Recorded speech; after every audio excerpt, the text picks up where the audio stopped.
Hey, Alan from Decker's Pondscapes here, and I just wanted to cover a topic that a lot of people are starting to ask questions about is what to expect of my pond going into spring. We're in like the second week of March right now. Temperatures have spiked up this week. Ice is melting. People are a little confused, like, is this normal? Is this not normal? And we're just gonna cover a few things about the pond just to keep it simple right now, just so you know and you're comfortable with what you have going on in your backyard. All right, so this is our recreation pond on our personal property. We got fish in here. There's probably only a dozen, some big, some small.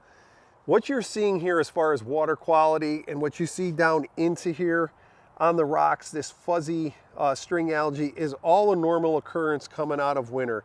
You got to remember that all we had was a small hole in the ice. Everything else is covered, dim. There's not any ultraviolet light or anything getting into it, and this is really a natural occurrence.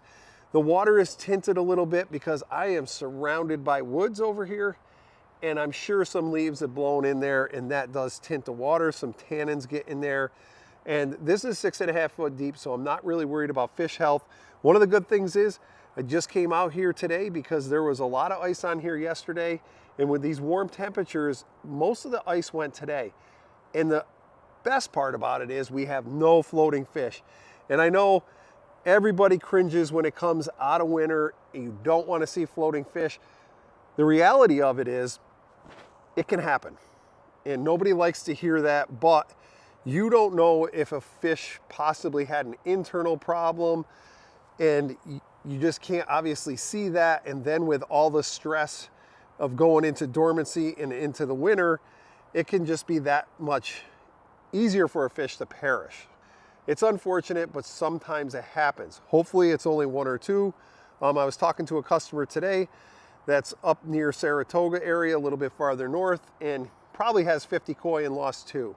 So that's a pretty good ratio. But like he said, he's been keeping koi a long time, and he said it happens into winter. So that is a common occurrence.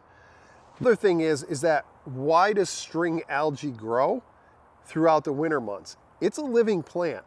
String algae is actually not harmful to your pond. It's a natural occurrence, and it actually shows of a healthy ecosystem. The only thing is it's unsightly and nobody really cares for it, so they always want to get rid of it, and they're always worried about it, you know, going into spring. Oh, my fish are going to die because I have string algae. That is a myth. That's not going to happen. Your pond would have to be totally 100% covered in the string algae in order to cause any problems. There's plenty of oxygen in there.